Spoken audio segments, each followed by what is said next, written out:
بسم اللہ الرحمن الرحیم۔ حضرت یحییٰ رحمۃ اللہ علیہ فرماتے ہیں،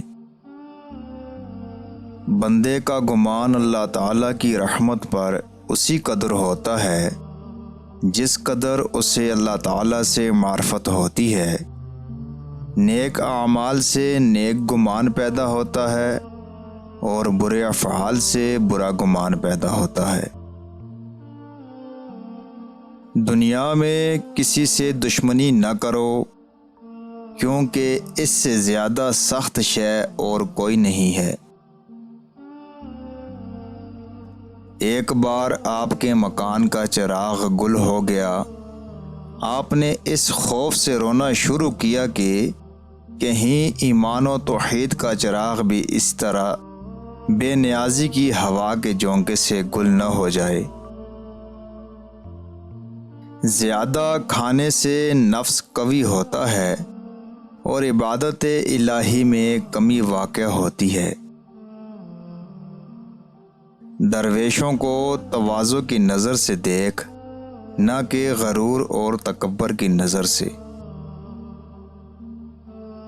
اگر انسان خواب میں روئے تو بیداری میں ہنستا ہے، پس تم دنیا میں خوف الہی سے رونا اختیار کرو تاکہ آخرت میں ہنسو۔ امیر لوگوں کو حسد کی نظر سے نہ دیکھ، بلکہ نصیحت حاصل کرنے کے لیے دیکھ۔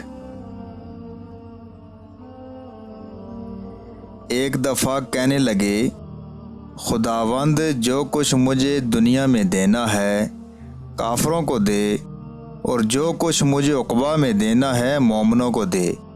میرے لیے دنیا میں تیری یاد اور عقبہ میں تیرا دیدار کافی ہے۔ جو سوچے بغیر بات کرے پشیمان ہوتا ہے، جو سوچنے کے بعد کہے سلامت رہتا ہے۔ ایک ہدایت یافتہ دانا کی دوستی میرے نزدیک اس بات سے بہتر ہے کہ 70 سال بغیر ایسی دوستی کے عبادت کی جائے۔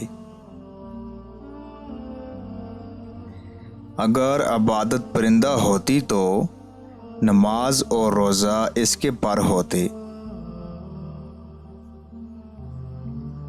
عورتوں کو شفقت کی نظر سے دیکھو، شہوت کی نظر سے نہیں۔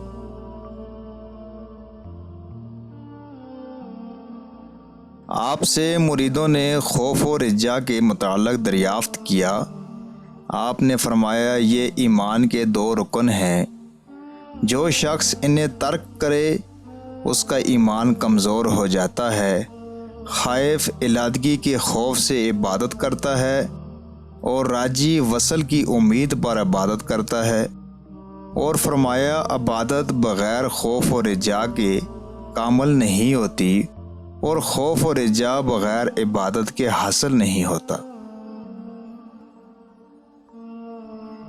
اے اہل علم، تمہارے محل کسروی ہیں، تمہارے کسر کیسری ہیں، تمہاری عمارتیں شدادی اور کسر عادی ہیں، غرض تمہاری کوئی چیز احمدی نہیں ہے۔ محبت کی علامت یہ ہے کہ نیکی سے نہ بڑھے اور برائی سے نہ گھٹے۔ حقیقت صابر نزول بلا کے وقت ظاہر ہوتی ہے۔